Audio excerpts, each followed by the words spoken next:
Hi there everyone, we're Robotics, and today we'll be covering HYPRS 2, which is our ball launcher. I'm Brendan. I'm Danny.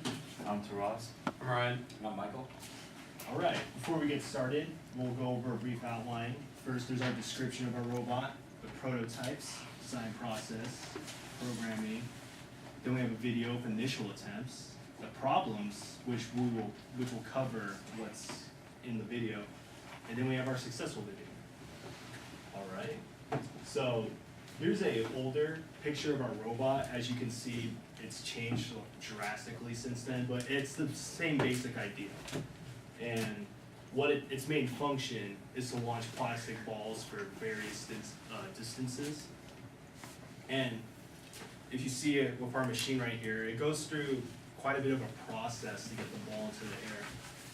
First off, the balls are manually loaded right here into this ball feeder, and we also start with one in the catapult itself.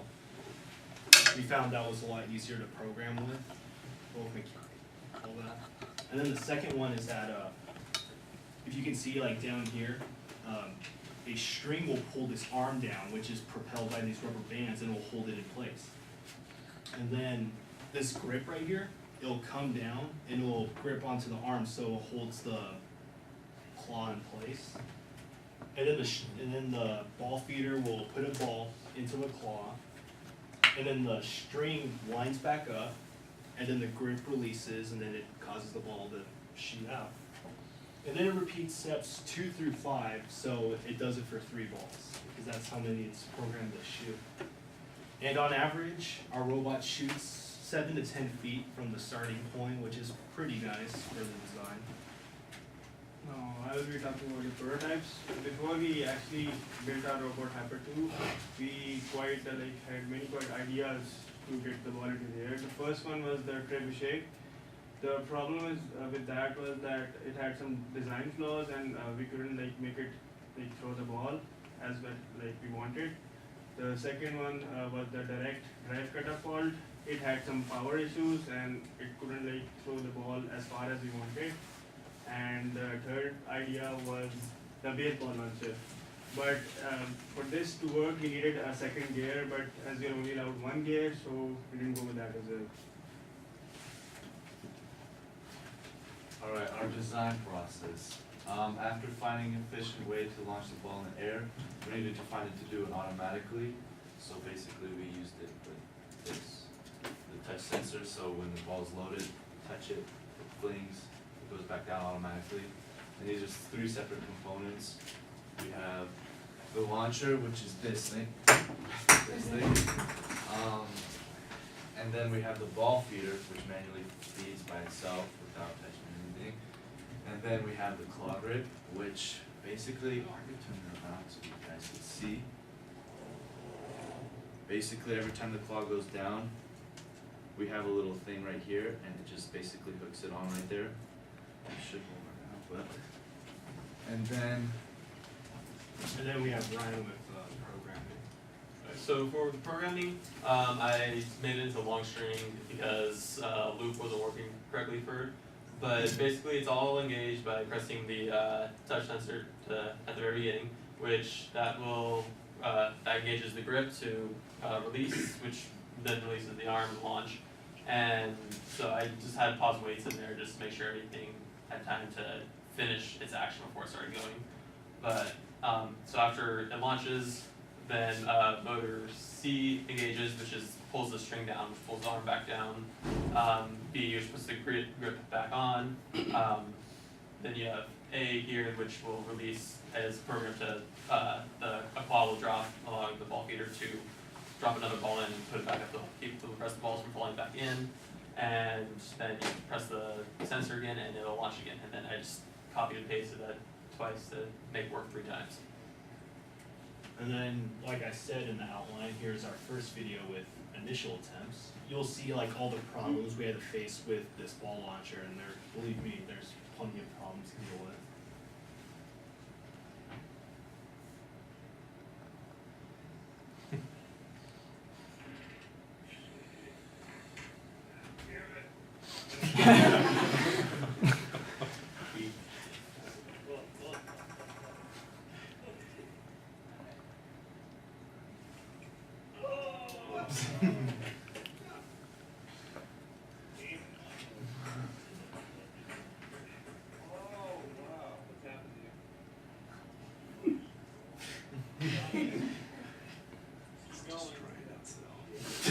Sorry about that.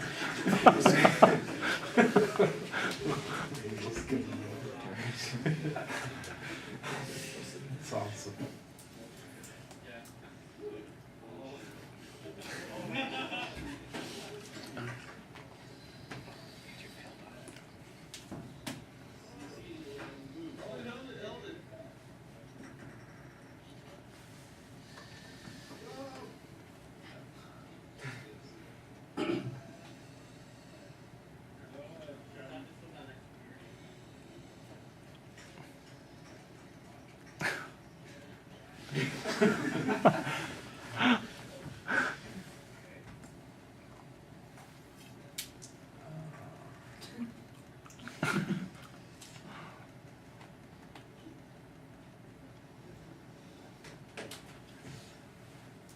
Yeah, like I said, I apologize for the language. We had our photographer Danny got well over an hour of footage, so that must have just slipped by when I was.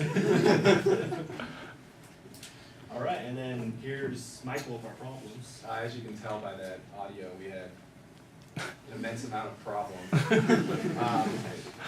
When we first started designing this, we had this idea of the rubber band powered idea. Jay warned us that our structure had to be extremely strong, and I guess we kind of blew that off and just went with it. When we finally got our whole thing built, we had stronger rubber bands on there, and those were causing the whole structure to basically just fall apart every single time we shot it. So to deal with that, we went and added just tons of pieces everywhere. I don't know if you can tell, but we used just about every single piece available. We added all these blocks everywhere just to increase stability. We used tons of connectors, just about every hole we could. And that still wasn't strong enough. It was still just ripping it apart. So we threw some rubber bands on there to add extra support. And that was working a little better.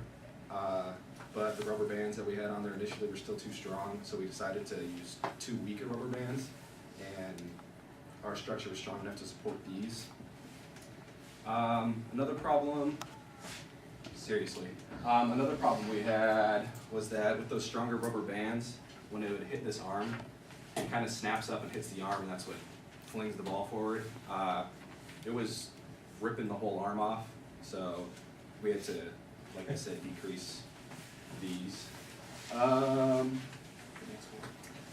problem we had was the claw. It was not releasing at a good point.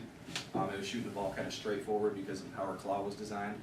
So we went through a whole bunch of different ideas and finally decided to use these little actual claw things, and those gave it a much better angle and shot it further. Another problem we had was not getting this motor that held the claw down to actually hold it down because of the force of the rubber bands kept pulling it up.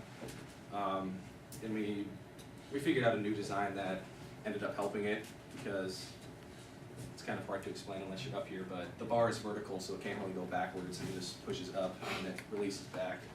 What other problems did we have? Our ball feeder.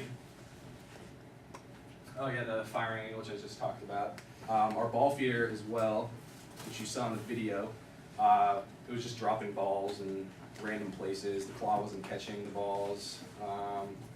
We had to add a little stopper right here because the balls were falling out of the back of it.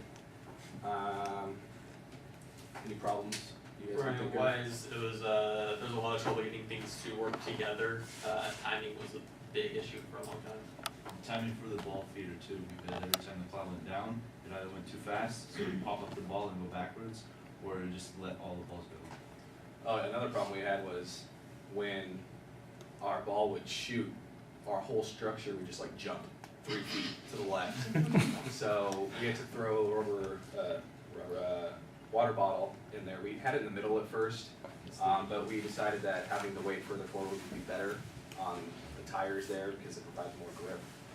We also threw another tire on the back where our little control module thing is to give that some more support as well. And one last problem we had was when the string winds up, it usually got caught, and so every time you saw the arm going down and then just release back up, it's usually because it got stuck where the gear was just to roll it back down, and so we had to solve that. And we added a we added a wheel and a gear on each side, so the string couldn't Yeah. go back and forth, so it winded up in the center. And then other than that, I think it was just programming issues. If there's anything that we didn't cover about problems. Like I said, there's a lot of problems with this, so we wouldn't be surprised if we missed any. But despite all that, we managed to get a successful run. Like I said, this is an older design of a robot, but it's the same layout. It does the same thing.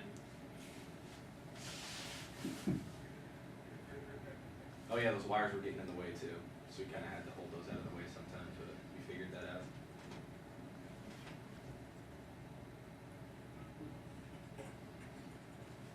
And at that point, it was still jumping a little bit, if you saw that.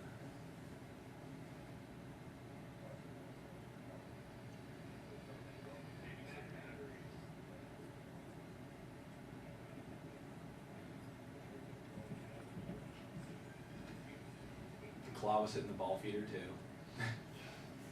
But other than that, it was a pretty successful run. And there's our group credits. That concludes our presentation. Any questions? All right. Thank you Okay. very much.